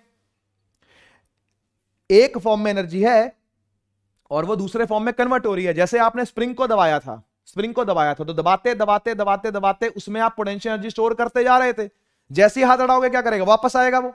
सोचो आगे ब्लॉक रखा हुआ, ब्लॉक आगे खींचता जाएगा ब्लॉक, तो है ना, ब्लॉक के ऊपर तो फोर्स लगी, और जो ब्लॉक है वो क्या करेगा, वो तो भाग जाएगा, है कि नहीं। तो सारी की सारी पोटेंशियल एनर्जी स्टोर हुई थी वो किस में कन्वर्ट हो जाएगी, वो काइनेटिक में कन्वर्ट हो जाएगी। समझ गए बात को। तो इस तरीके से एक फॉर्म से दूसरे फॉर्म में एनर्जी कन्वर्ट हो सकती है ना। ऐसी मान लो यहां से ऐसे कुछ करके एक स्लोप सा बना हुआ है ना, और आपने यहां से एक बॉल को छोड़ा, तो यहां तक पहुंचेगी, वो यहां तक पहुंचेगी, ठीक है ना। तो इधर हाइट थी तो इसके पास पोटेंशियल एनर्जी थी, ये पोटेंशियल एनर्जी कन्वर्ट होकर के यहां किसमें मिलेगी आपको, काइनेटिक एनर्जी, यानी हाफ एम वी स्क्वायर में मिलेगी। तो आप सीधा दोनों को क्या कर सकते हो, इक्वेट कर सकते हो, ठीक है ना। क्योंकि जितना लॉस आया पोटेंशियल एनर्जी में उतना गेन आएगा काइनेटिक एनर्जी में, जितनी पोटेंशियल घटेगी उतनी काइनेटिक बढ़ेगी। आप किसी भी क्षण पोटेंशियल एनर्जी के लॉस को काइनेटिक एनर्जी के गेन में तब्दील कर सकते हो, ठीक है ना। मोस्ट कॉमन क्वेश्चन जो बनते हैं वो इस फॉर्मेट पर बनते हैं, ठीक है ना। पोटेंशियल एनर्जी का जितना लॉस होगा काइनेटिक एनर्जी का उतना गेन होगा, ठीक है। पढ़ लेते हैं एक बार। Principle of conservation of energy states that energy can neither be created nor be destroyed but can only be transformed from one form to another. बिल्कुल सही बात है भैया। इस ब्रह्मांड में जितनी एनर्जी ब्रह्मांड के बनने से पहले थी उतनी ही आज भी है, उतनी ही नष्ट होने पर भी रहेगी। एनर्जी टोटली उतनी ही रहती है, ठीक है। ये कह रहा है लॉ। फिर आगे कह रहा है कि टोटल, हाँ देखो लिखा, total amount of energy in the universe remains constant. पूरे यूनिवर्स में जितनी भी एनर्जी है वो कांस्टेंट रहेगी, एक दूसरे से दूसरे तीसरे फॉर्म में क्या होती रहती है, वो कन्वर्ट होती रहती है। तीसरा है the body false it's potential energy decreases. जब एक बॉडी गिरती है, देखो गिरेगी तो हाइट कम होगी तो पोटेंशियल एनर्जी घटेगी, पोटेंशियल एनर्जी में लॉस आएगा और काइनेटिक एनर्जी में क्या आएगा, गेन आएगा। उल्टा भी हो सकता है, आपने किसी चीज को नीचे से ऊपर फेंका तो काइनेटिक एनर्जी ज्यादा रहेगी, है ना, और वो काइनेटिक एनर्जी कम क्योंकि वेलोसिटी डिक्रीज होती है, कम होते होते पोटेंशियल हो जाएगी मैक्सिमम, काइनेटिक हो जाएगी मिनिमम, क्योंकि जीरो हो जाएगी ऊपर जाकर के, है ना। तो इसलिए काइनेटिक कम होती जाएगी, पोटेंशियल बढ़ती जाएगी हाइट के साथ साथ। तो ऐसा है दोनों का, ठीक है। तो body false, it's potential energy decreases, but at the same time kinetic energy increase y equal amount. Equal amount से वो क्या करेगी, बढ़ेगी। जितना पोटेंशियल घट रहा है उतना काइनेटिक बढ़ेगा, ठीक है ना। ट्रांसफॉर्मेशन ऑफ एनर्जी बहुत सारी जगह पर दे रखा है। हीट इंजन के अंदर क्या क्या होता है भाई, पढ़ लो। हीट इंजन के अंदर जो मैकेनिकल एनर्जी, जो आपकी हीट एनर्जी है वो मैकेनिकल एनर्जी में चेंज होती है। हीट इंजन कहां पर होता है, बाइक में होता है, गाड़ी में होता है, स्कूटर में होता है, जितने भी व्हीकल होते हैं सभी के अंदर हीट इंजन है। जो डीजल से, पेट्रोल से, कोयले से चलने वाली चीजें हैं, सबके अंदर क्या होता है, हीट एनर्जी कन्वर्ट होती है किसमें, मैकेनिकल में। पेट्रोल जलता है, पेट्रोल जलता है तो हीट निकलती है, भाप से पिस्टन घूमती है, पिस्टन घूमेगी तो मैकेनिकल के अंदर कन्वर्ट हो जाता है ना। मैकेनिकल इक्विवेलेंट ऑफ वर्क है वो, है ना। तो ये है। और ऐसे सन के अंदर क्या होता है, सन के अंदर जो मास है वो रेडिएंट एनर्जी, यानी रेडिएशन निकलता है सन में से। सन में से जो लाइट निकल रही है दैट इज बेसिकली रेडिएशन, है ना। तो मास ही है जो किसमें कन्वर्ट हो रहा है, एनर्जी के अंदर कन्वर्ट हो रहा है। E is equal to MC square बोलते हैं उसको, एनर्जी और मास का इक्विवेलेंस है वो, ठीक है। इलेक्ट्रिक हीटर के अंदर क्या हो रहा है भैया, इलेक्ट्रिक एनर्जी जो है ना, वो कन्वर्ट हो रही है हीट एनर्जी के अंदर। इलेक्ट्रिकल हीटर क्या करता है, अपने को सर्दियों में गर्मी प्रोवाइड करता है ना। तो बिजली से चलता है, बिजली से कैसे चलता है, अंदर कॉइल लगी होती है, वो कॉइल गर्म होती है, कॉइल गर्म होगी, पीछे से ब्लोअर आएगा पंखे का, और जो हवा ठंडी है वो उस कॉइल से छूती हुई आएगी, कॉइल से छूती आएगी तो वो हवा भी क्या हो जाएगी, गर्म हो जाएगी। इस तरीके से वर्किंग होती है इलेक्ट्रिकल हीटर की। इलेक्ट्रिक बल्ब में क्या होता है, बल्ब के अंदर एक चीज होती है जिसको बोलते हैं टंगस्टन, फिलामेंट होता है टंगस्टन का। जैसे ही आप करंट पास करते हो यानी इलेक्ट्रिक एनर्जी देते हो उसको, वो फिलामेंट गर्म हो जाता है, और गर्म होकर के इतना गर्म हो जाता है कि ग्लो करने लगता है। इससे आपको क्या मिल जाती है, लाइट एनर्जी मिल जाती है ना। तो इलेक्ट्रिक एनर्जी किसमें कन्वर्ट हो गई, लाइट एनर्जी के अंदर कन्वर्ट हो गई, ठीक है। अच्छा, कोयला जलेगा, तेल जलेगा तो क्या होगा, केमिकल एनर्जी होती है, उसके अंदर कार्बन का कंटेंट होता है, एल्केन एल्कीन एल्काइन रहता है। एल्केन एल्कीन एल्काइन जलेगा अगर, है ना, तो CO2 H2O प्रोड्यूस होता है, कार्बन डाइऑक्साइड और पानी प्रोड्यूस होता है, साथ में क्या निकलती है, हीट निकलती है बहुत सारी, ठीक है ना। तो केमिकल एनर्जी किस में चेंज होती है भाई, हीट एनर्जी में चेंज होती है ना। गिब्स फ्री एनर्जी जो है उसकी नेगेटिव आती है, ये आप शायद जानते होंगे। जब हम हाथों को रब करते हैं तो ये मैकेनिकल एनर्जी है भाई, है ना, हीट एनर्जी है। तो हमने क्या किया, मैकेनिकल एनर्जी को हीट एनर्जी में चेंज कर दिया। अब ये देखो आवाज भी आती है रगड़ने से, है ना, तो साउंड एनर्जी में भी कन्वर्ट हो रहा है। जो हम जोर लगा रहे हैं, जो हम एनर्जी लगा रहे हैं, वो हीट में भी, साउंड में भी, दोनों में चेंज होकर के आपको मिल रहा है, ठीक है ना। In an electromagnet the electric energy is converted into magnet, ये बिल्कुल सही बात है। इलेक्ट्रोमैग्नेट के अंदर क्या होता है, आप करंट पास करते हो, सोलेनॉइड होता है, करेंगे बात, सोलेनॉइड होता है, सोलेनॉइड मैग्नेटिक फील्ड बनाता है, ठीक है ना। तो इलेक्ट्रिक एनर्जी जो है वो किसमें कन्वर्ट होती है, मैग्नेटिक एनर्जी के अंदर कन्वर्ट होती है। तो ये है सारे एनर्जी के कन्वर्जन है जो दे रखे हैं, ठीक है। एक ऐसे ही मास एनर्जी इक्विवेलेंस आता है जो आइंस्टीन ने ढूंढा था, है ना, 1905 के अंदर ढूंढा था आइंस्टीन ने, जो कि क्या कहता है कि भैया एनर्जी जो है वो मास में कन्वर्ट हो सकती है, मास जो है वो एनर्जी में कन्वर्ट हो सकता है, और दोनों का सम हमेशा टोटल रहेगा, दोनों का सम का टोटल हमेशा कांस्टेंट रहेगा, एनर्जी और मास का। तो E is equal to MC square बोलते हैं इसको। C stands for velocity of light, जो कि कितनी होती है, 3 × 10⁸ मीटर पर सेकंड। एक आधी बार कोई न्यूमेरिकल भिड़ा है तो भिड़ा NDA के अंदर, नहीं तो नहीं आया, ठीक है। वही है, एनर्जी आपकी जूल में, ठीक है, M आपका मास है कि जो केजी के अंदर रहेगा, और C आपकी वेलोसिटी मीटर पर सेकंड के अंदर रहेगी, जो कि लाइट की स्पीड है, ठीक है ना। तो असल में ये दो लॉज हैं, कंजर्वेशन ऑफ मास और कंजर्वेशन ऑफ एनर्जी, दोनों को जोड़ करके लॉ बनाया गया। यानी ये लॉ जो है वो दोनों को ही प्रूव करता है एक तरीके से, है ना, कि कंजर्वेशन ऑफ मास और कंजर्वेशन ऑफ एनर्जी, और दोनों का इक्वलेंस हमेशा रहेगा, ठीक है ना। हाँ, E is equal to MC square leads to the verification of two laws, law of conservation of mass और law of conservation of energy, ठीक है ना। ये सारी बातें हैं इसके अंदर। E is equal to MC square याद रखना, आइंस्टीन का दिया हुआ था 1905 के अंदर, ठीक है। पावर पे आने से पहले एक बार वर्क एनर्जी थ्योरम को हम लोग याद कर लेते हैं कि वर्क एनर्जी थ्योरम क्या होती है। इस पर क्वेश्चन आ सकता है बेटा, वर्क एनर्जी थ्योरम, ठीक है। वर्क एनर्जी थ्योरम क्या होता है, वर्क एनर्जी थ्योरम ये कहती है सिंपली कि आप अगर कोई वर्क डन करोगे ना तो वो काइनेटिक एनर्जी के अंदर चेंज लेके आता है। अगर आप कोई वर्क डन करोगे तो क्या करेगा, वो काइनेटिक एनर्जी के अंदर चेंज लेके आएगा। अब मैंने आपको बताया था, देखो पॉजिटिव वर्क होगा तो काइनेटिक एनर्जी का चेंज भी पॉजिटिव होगा, यानी चीज आगे बढ़ेगी और अपनी स्पीड को बढ़ाएगी, ठीक है। तो अगर वर्क डन पॉजिटिव है, अगर वर्क डन पॉजिटिव है तो डेल्टा के ई की साइन भी पॉजिटिव है, और ऐसा है तो स्पीड अप होगा, स्पीड अप होगा, ठीक है। अगर वर्क डन नेगेटिव है और डेल्टा के ई भी नेगेटिव है तो इसका मतलब स्पीड डाउन होगा, ठीक है। और अगर वर्क डन ही 0 हो गया, जो कि 90 डिग्री पर होता है, फोर्स ऐसे है ना, डिस्प्लेसमेंट ऐसे, फोर्स ऐसे, 90 डिग्री पर होता है जो, वर्क डन 0 है ना, तो केई में कोई चेंज भी नहीं होगा, काइनेटिक एनर्जी में कोई चेंज भी नहीं होगा, तो स्पीड रिमेन्स कांस्टेंट, स्पीड भी क्या रहेगी, कांस्टेंट रहेगी। ठीक है, इसको यूज कैसे करना है सर? अब इसको यूज करने का तरीका बहुत सिंपल है। वर्क डन को आप एफ डॉट एस लिख सकते हो कभी भी, या सिंपल वर्क भी लिख सकते हो, इसको आप जानते हो, वर्क का फॉर्मूला फोर्स इंटू डिस्प्लेसमेंट होता है। डेल्टा के को आप लिख सकते हो kinetic energy final minus kinetic energy initial. इससे बहुत सारे फॉर्मूले बन सकते हैं, बहुत सारे, ठीक है ना, मतलब आप इसी को पकड़ लो, इसी को पकड़ लो, इससे अनगिनत फॉर्मूले आपके बन जाएंगे। Kinetic energy final half M V square होता है, kinetic energy initial half M U square होता है। ये अब यूजेबल फॉर्म में आ गया है, ठीक है ना, ये अब यूजेबल फॉर्म में आ गया है। कोई मास है, पहले किसी यू से चल रहा है, आपने धक्का मारा, फोर्स लगाई, डिस्प्लेसमेंट करवाया, अब ये किसी वी से चल रहा है, एम गिवन होगा, यू गिवन होगा, वी गिवन होगा, पुट करके आप वर्क डन निकाल सकते हो, कितनी वेलोसिटी के अंदर चेंज लेके आने के लिए कितना वर्क डन करना पड़ता है, ठीक है ना, वो सब आप इससे निकाल सकते हो। ठीक है, यहां से वर्क डन के लिए फोर्स इंटू डिस्प्लेसमेंट यानी मास इंटू एक्सेलरेशन भी हो सकता है, गिवन हो तो एक्सेलरेशन भी निकालना आ सकता है, कुछ भी कर सकते हो यहां से आप, मतलब यहां से आप बेसिकली कुछ भी कर सकते हो। ठीक है ना, तो वर्क एनर्जी थ्योरम थी ये, इसका मैंने प्रूफ नहीं दिखाया आपको क्योंकि प्रूफ इसका थोड़ा सा लंबा है, छोड़ दो उसको, कैलकुलस से प्रूफ इसका होता है, रहने दो। ठीक है, पावर की बात करते हैं। पावर होता है किसी काम को कितनी जल्दी करना या एनर्जी का ट्रांसफर कितनी जल्दी होना, दोनों के लिए पावर यूज होता है। ठीक है, तो क्या बोला, time rate of doing work is called power, मतलब पावर क्या है, वर्क डन तो है लेकिन कितनी जल्दी किया गया है वो भी है, तो जल्दी किया गया यानी नीचे क्या आएगा, टाइम आएगा। ठीक है ना, तो वर्क डन अपॉन टाइम ये बोल लो, या energy transfer upon time, energy कितनी ट्रांसफर हुई है, ठीक है, अपॉन टाइम, ये दोनों ही पावर है, ये दोनों ही पावर है। ठीक है ना, अब इससे एक फॉर्मूला और निकल करके आता है, आगे भी बता दूंगा दोबारा, कोई दिक्कत नहीं है। ठीक है ना, फिर बता देता हूं, वर्क डन अपॉन टाइम तो है ही है, ये तो फॉर्मूला है ही है, इससे जुड़ा हुआ एक फॉर्मूला और भी है बेटा, आप वर्क डन को किसी भी क्षण फोर्स डॉट डिस्प्लेसमेंट लिख सकते हो, हां सर लिख सकते हैं, कोई दिक्कत नहीं है, अपॉन में टाइम है, डिस्प्लेसमेंट अपॉन टाइम को क्या लिख सकते हो, वेलोसिटी लिख सकते हो, तो फोर्स डॉट वेलोसिटी ये पावर होता है, फोर्स डॉट वेलोसिटी पावर होता है ना, जैसे वर्क होता है फोर्स डॉट डिस्प्लेसमेंट, वर्क होता है फोर्स डॉट डिस्प्लेसमेंट, ठीक है, ऐसे ही पावर होता है फोर्स डॉट वेलोसिटी, यानी एफ वी कॉस थीटा। ठीक है, एफ वी कॉस थीटा, ये भी है एक फॉर्मूला। ठीक है, ये भी पावर का फॉर्मूला है।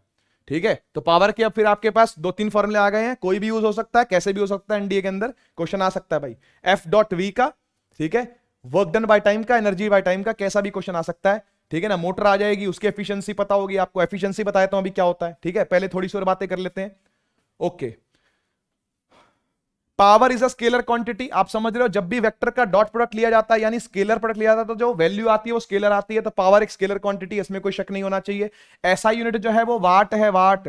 ठीक है, 50 वाट का बल्ब, 100 वाट का बल्ब आपने सुना होगा, ये असल में उस बल्ब की पावर होती है ना, कितनी पावर वो दे सकता है जब वो किसी पर्टिकुलर वोल्टेज पे कनेक्ट होगा। इलेक्ट्रिसिटी पढ़ेंगे और बातें करेंगे तब। ठीक है, और जूल पर सेकंड भी कह सकते हो आप उसको, क्योंकि वर्क डन जो है वो जूल होता है और टाइम जो है वो सेकंड होता है, तो जूल पर सेकंड भी आप कह सकते हो कि वो भी पावर की यूनिट ही है।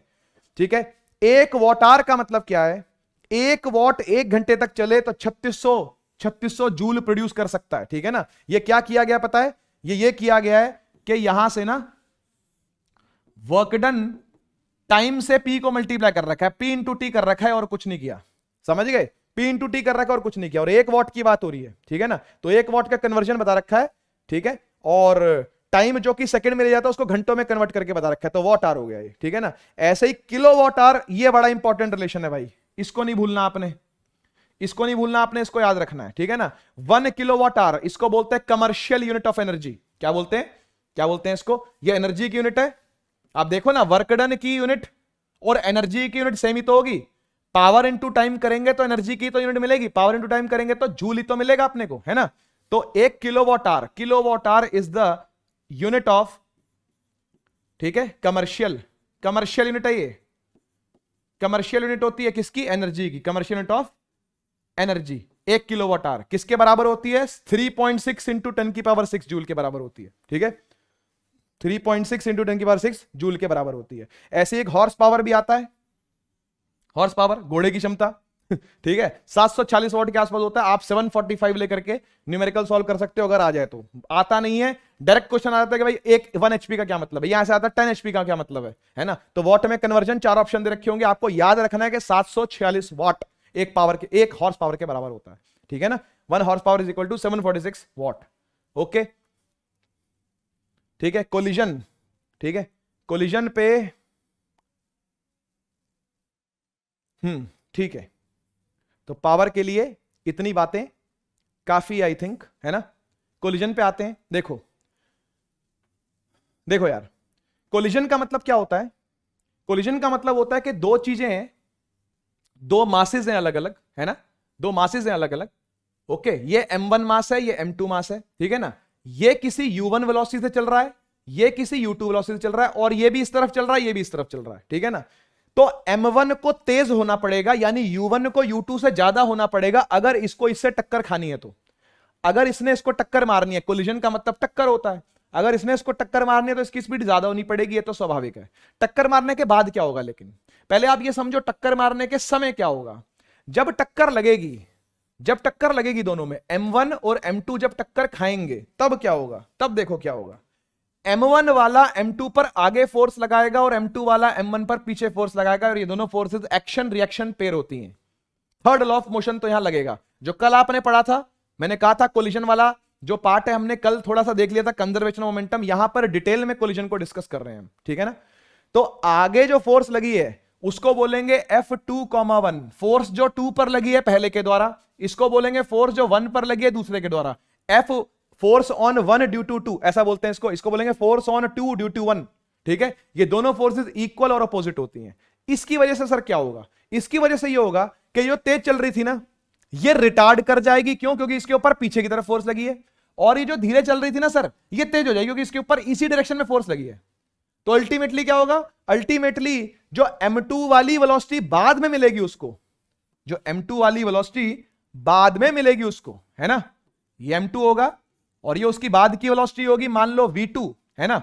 और ये m1 होगा, टक्कर खाने के बाद हो रहा है, ये टक्कर खाने के बाद हो रहा है, ये टक्कर खाने से पहले का सिनेरियो, ये टक्कर लगते हुए, और ये टक्कर खाने के बाद का सिनेरियो। तो जो बाद का सिनेरियो होगा वो क्या होगा कि इसकी स्पीड कुछ बढ़ चुकी होगी और इसकी स्पीड कुछ घट चुकी, यानी u1 से v1 छोटा होगा और u2 से v2 बड़ा होगा। इसकी वेलोसिटी बड़ी हो चुकी होगी, इसकी वेलोसिटी कुछ कम हो चुकी होगी, क्योंकि इसके ऊपर रिटार्डिंग फोर्स लगी है और इसके ऊपर एक्सेलरेटिंग फोर्स लगी है। आप समझ रहे हो इस बात को, है ना। अब फिर क्या बोला गया, फिर यह बोला गया भाई कि अगर यह कोलिजन इलास्टिक है, इलास्टिक कोलिजन का मतलब होता है कि टक्कर हुई है और कोई भी एनर्जी लॉस नहीं हुआ, ठीक है ना, कोई भी एनर्जी लॉस नहीं हुआ, ऐसे कोलिजन को बोलते हैं इलास्टिक कोलिजन। अगर इलास्टिक कोलिजन हुआ है, ठीक है, तो मोमेंटम कंजर्व रहेगा, टोटल एनर्जी भी कंजर्व रहेगी, काइनेटिक एनर्जी भी कंजर्व रहेगी, ठीक है ना, और फोर्सेस जो है वो भी कंजर्वेटिव नेचर की रहेंगी। इसका मतलब मैं समझाता हूं आपको क्या होता है। मोमेंटम कंजर्व रहने का मतलब है कि टक्कर मारने से पहले का मोमेंटम यानी m1u1 इस बॉडी का प्लस m2u2 इस बॉडी का मोमेंटम हमेशा बराबर होगा इस बॉडी के मोमेंटम के यानी m1v1 और इस बॉडी के मोमेंटम के यानी m2v2। माने टक्कर खाने से पहले का मोमेंटम और टक्कर खाने के बाद का मोमेंटम, दोनों बॉडीज का सम हमेशा सेम रहता है, हमेशा इक्वल रहता है। एक बात हो गई। दूसरी बात, काइनेटिक एनर्जी जो होती है, ये भी इंपॉर्टेंट है। जो जो इंपॉर्टेंट बातें वो मैं सारी कर रहा हूं, है ना। कोई तो काइनेटिक एनर्जी इसकी भी होगी, कोई तो काइनेटिक एनर्जी इसकी भी होगी, कोई तो काइनेटिक एनर्जी इसकी भी होगी, कोई तो इसकी भी होगी। इसको भी ऐड कर लो, इसको भी ऐड कर लो, हमेशा इक्वल आएंगे, ठीक है ना।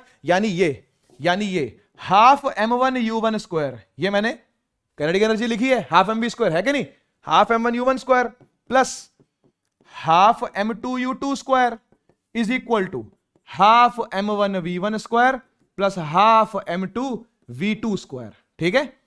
तो ये क्या रहेंगे, ये हमेशा इक्वल रहेंगे। तो जितनी काइनेटिक एनर्जी पहले थी दोनों बॉडीज की, उतनी ही बाद में भी बनी रहेगी अगर इलास्टिक कोलिजन है तो, ठीक है। अगर इलास्टिक कोलिजन है तो इन दोनों को कुछ उठा पटक करके, इसकी कुछ छान पटक करके एक इक्वेशन निकल करके आती है जो कि वेलोसिटीज की इक्वेशन होती है, ठीक है ना। और वो वेलोसिटी की इक्वेशन ऐसी होती है कि वो इनिशियल वेलोसिटी पर डिपेंड नहीं करती है ना।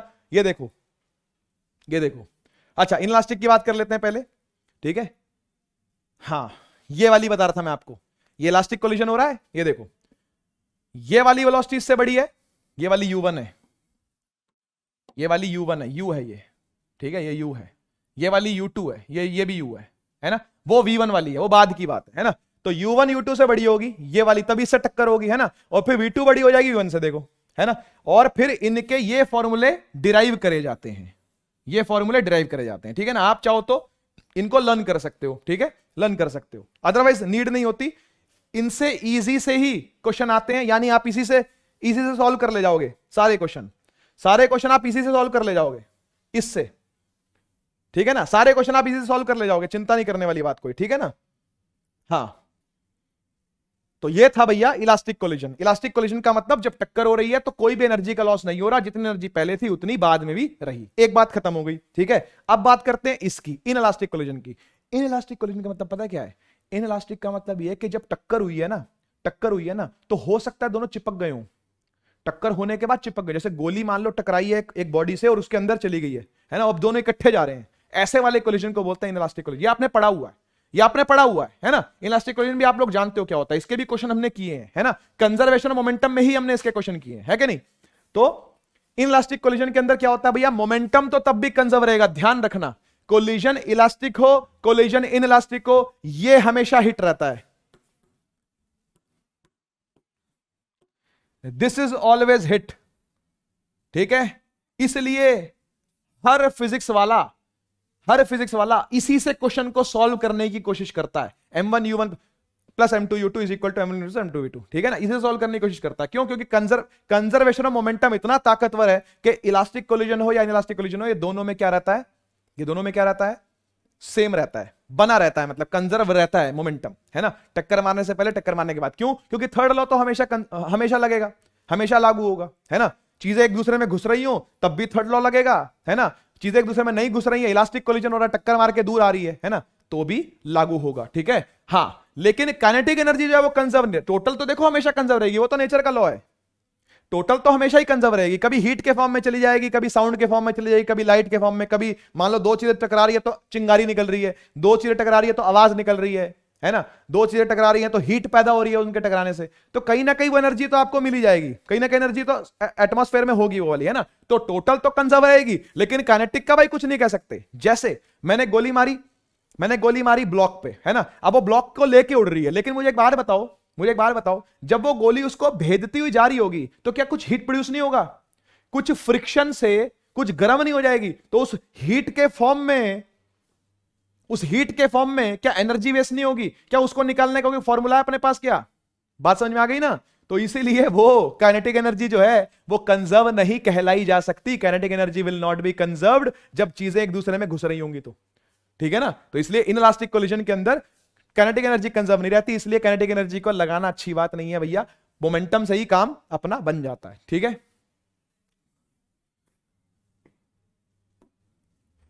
ठीक है जी, ये भी हो गया। हाँ, इनइलास्टिक कोलिजन के अंदर मैंने आपको बता दिया कि किस तरीके से डील करनी है आपने।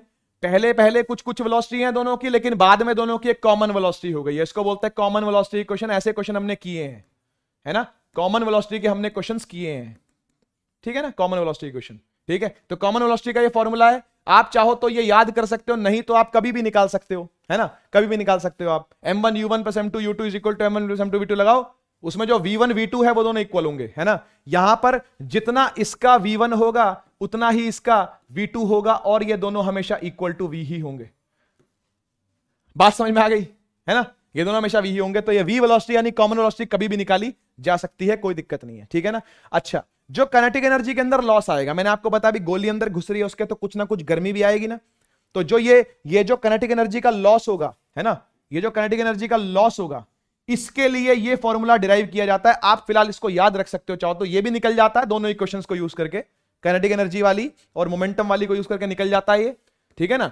तो आप इसको हाल फिलहाल याद रखो। शुरू में एनर्जी ज्यादा थी, बाद में एनर्जी कम हो गई, दोनों को माइनस करेंगे तो डेल्टा के निकल के आ जाएगा। डेल्टा के means change in kinetic energy या फिर लॉस इन काइनेटिक एनर्जी, जो कि आपको मोस्टली हीट में देखने में आती है, ठीक है ना। हीट जो निकलती है वो, है ना, मैंने बताया ना, जो गोली जाएगी अंदर तो कुछ ना कुछ हीट निकलेगी, हीट बनेगी उससे, है ना। वो हीट का फॉर्मूला ये है, ऐसा समझ लो आप, हीट का फॉर्मूला ये है, ऐसा समझ लो आप, ठीक है। तो आई होप इसके अंदर आपको कोई डाउट नहीं आएगा बेटा, है ना, इनइलास्टिक कोलिजन के अंदर। तो भाई अब कोफिशिएंट ऑफ रेस्टिट्यूशन की बात आ गई है। ये क्या चीज होता है, ये ई क्या होता है? देखो ऐसा भैया, जब भी दो चीजें टकराती है ना, ठीक है ना, तो हर बार इलास्टिक कोलिजन ही हो ऐसा जरूरी नहीं है।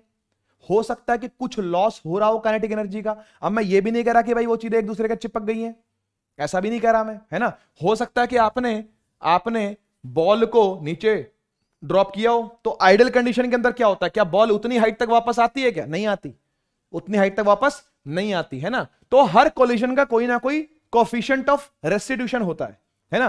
कोफिशिएंट ऑफ रेस्टिट्यूशन का मतलब क्या है? कोफिशिएंट ऑफ रेस्टिट्यूशन एक रेशियो है, ठीक है, किस चीज का?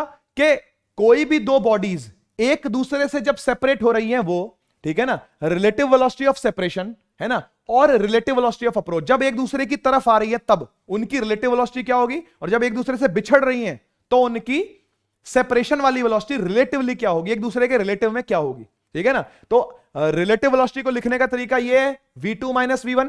ऐसे ही अप्रोच वाली वेलोसिटी को u1 माइनस u2 लिख सकते हो। आपके दो चीजें एक दूसरे की तरफ आ रही हैं, जैसे लेट अस सपोज ये ग्राउंड है और ग्राउंड पर कोई चीज गिर रही है नीचे, तो ये u1 से गिर रही है और ये इसकी तरफ किससे आ रहा होगा, u2 से। अगर वैसे u2 0 होगा ऑब्वियसली, है ना, ग्राउंड थोड़ी हिलेगा, है ना, u2 0 होगा, है ना, लेकिन ये इसकी तरफ भाग रहा है, ठीक है कि नहीं, ये इसकी तरफ भाग रहा है, तो वो कहलाएगा अप्रोच। लेकिन टक्कर खा के जैसी ऊपर जाएगी, है ना, टक्कर खा के जैसी ऊपर जाएगी, मान लो इसका v1 है ना, v2 तब भी 0 रहेगा, तो तब वो क्या बन जाएगा, तब बन जाएगा वो रिलेटिव वेलोसिटी ऑफ सेपरेशन। तो ऊपर सेपरेशन रखना है, नीचे अप्रोच रखना है, उसका रेशियो है ये, है ना। अब आप ये सोचो कि आप क्रेजी बॉल से खेल रहे हो। मैं एग्जांपल देके बताता हूं, फील नहीं आएगी ऐसे, कोफिशिएंट ऑफ रेस्टिट्यूशन कैसे फील नहीं आने वाली, एग्जांपल देके बताता हूं। मान लो आप एक क्रेजी बॉल से खेल रहे हो, क्रेजी बॉल से खेलो ना भाई, है ना, तो जिस वेलोसिटी से उसको फेंकते हो लगभग उतनी हाइट तक वो वापस आती है ना। यानी जितनी वेलोसिटी से वो अप्रोच हुआ था ग्राउंड को, जब छूटा तो भी उतनी ही वेलोसिटी से छूटा, हां कि ना,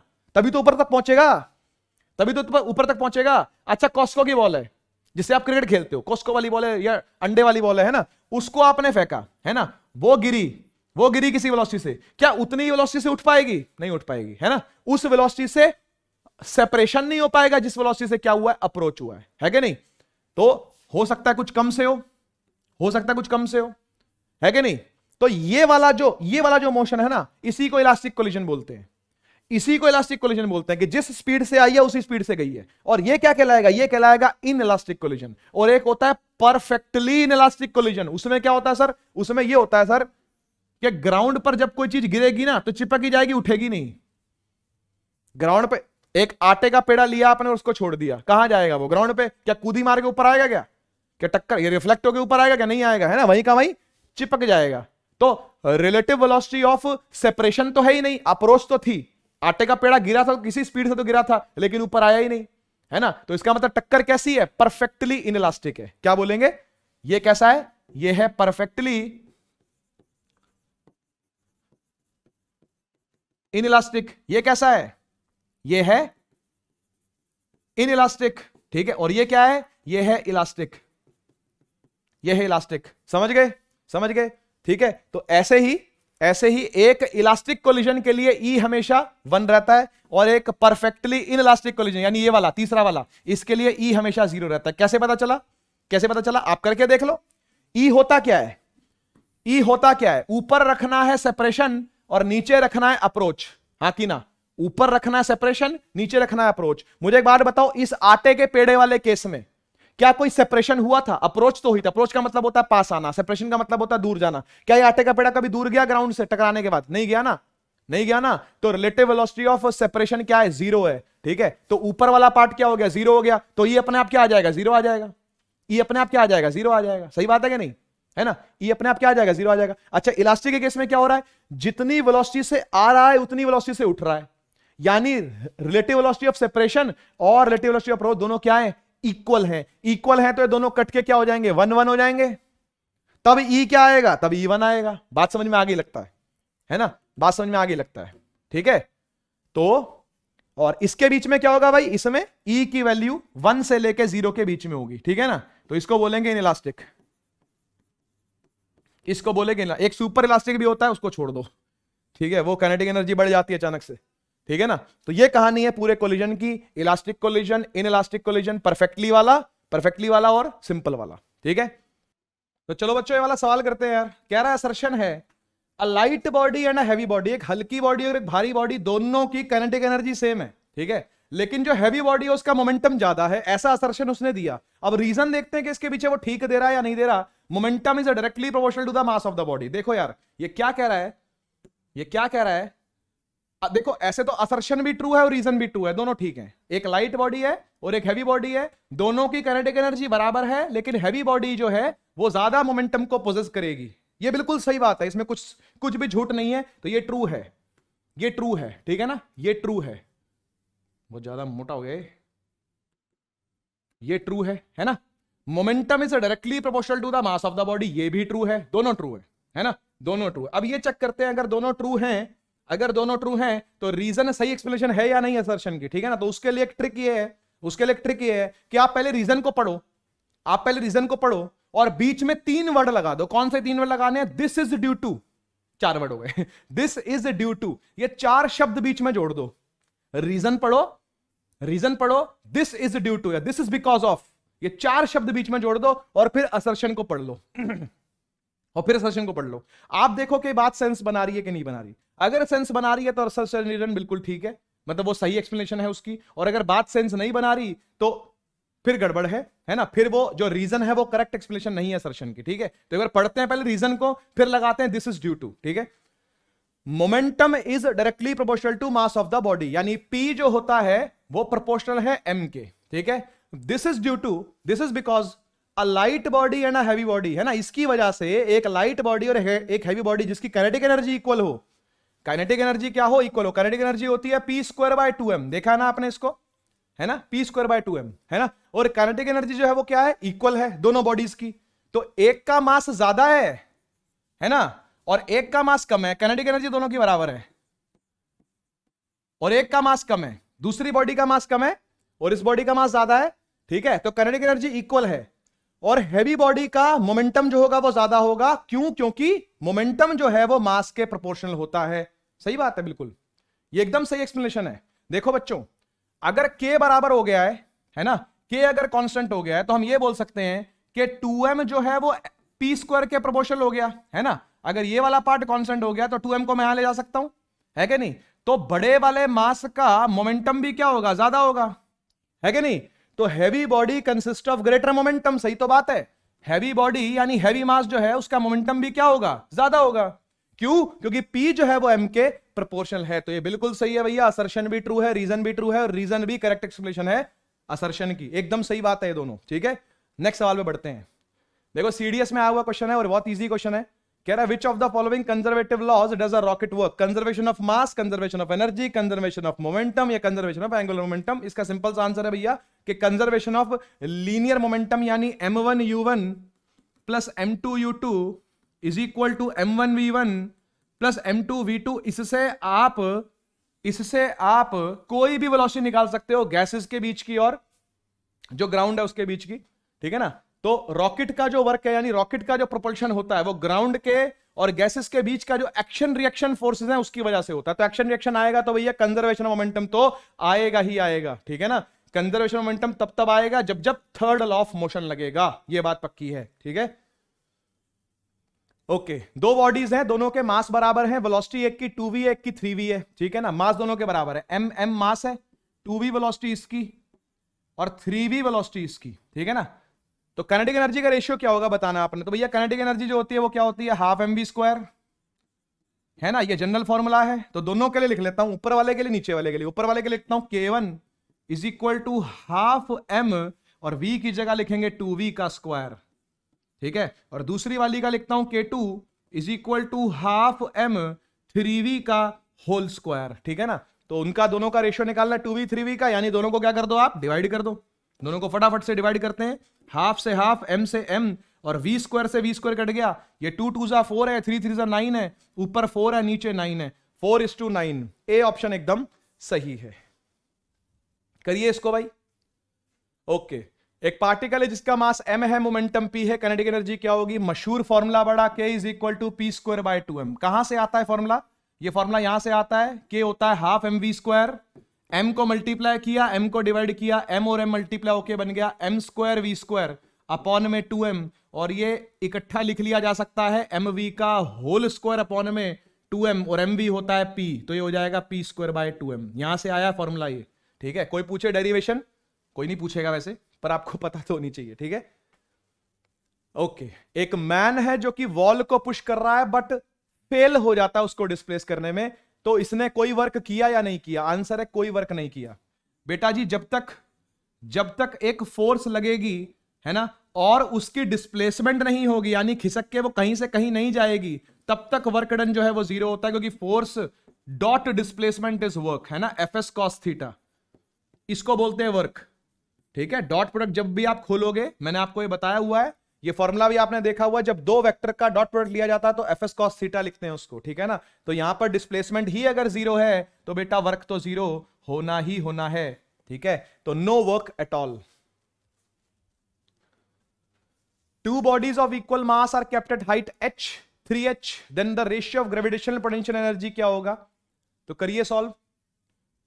चलो यार मैं करता हूं। देखो यार, पोटेंशियल एनर्जी क्या होती है? ये होती है mgh, है ना, mgh। ये है इनका जनरल फॉर्मूला, ये है जनरल फॉर्मूला। रेशियो कैसे पूछा जाएगा? एनडीए का क्वेश्चन है भैया, रेशियो कैसे पूछा जाएगा? सेम मास बराबर है, जी बराबर है, एच का फर्क आएगा, है ना। तो u1 को क्या लिखेंगे? mgh, है ना, और u2 को क्या लिखेंगे? mg3h, h से h, g से g, m से m, 1:3 ही इसका आंसर है, यानी c ही इसका आंसर है, ठीक है। If the velocity of a particle is reduced to half of its initial value, then the kinetic energy of the particle will be। क्या बोल रहा है? कह रहा है भैया पहले एक बॉडी थी जिसका मास m था, वेलोसिटी v थी, है ना, बाद में उसका m तो वही रहा लेकिन वेलोसिटी हाफ हो गई है, तो काइनेटिक एनर्जी पे क्या फर्क पड़ेगा? वो स्क्वायर होके खत्म होगी, यानी 1/4 हो जाएगी। आपको देख के पता चल रहा है, लेकिन हम कैलकुलेट भी कर लेते हैं इसको। पहले kinetic energy half mv square रहेगी, है ना, और बाद में ये k1 है, ये k2 है, बाद की काइनेटिक एनर्जी क्या होगी? हाफ m v/2 का होल स्क्वायर, ठीक है। तो ये हो जाएगा 2 का 4, यानी 1/4 half mv square.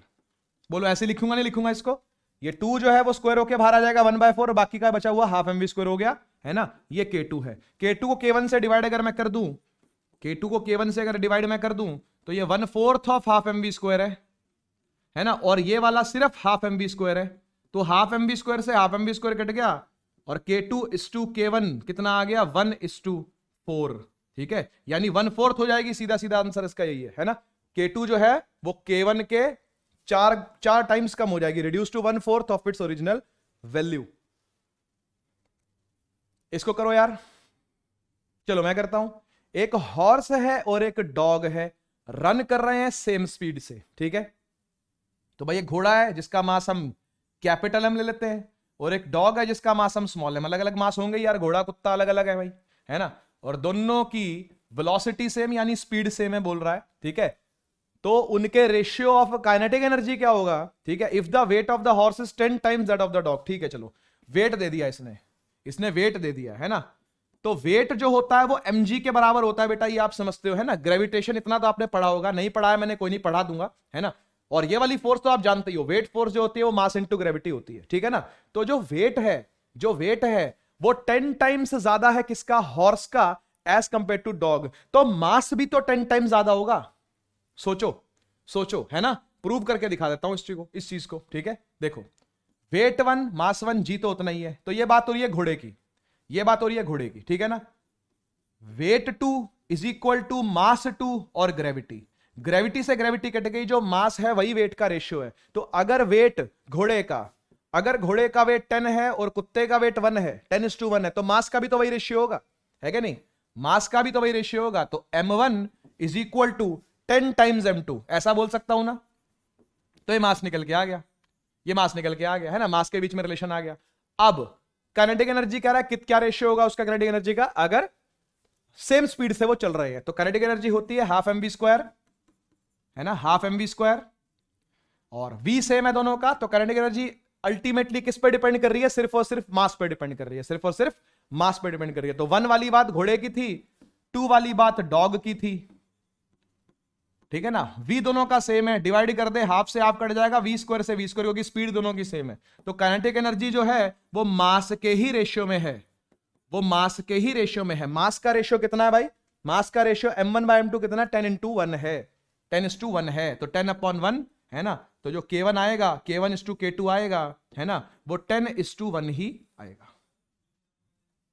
A option बिल्कुल सही है।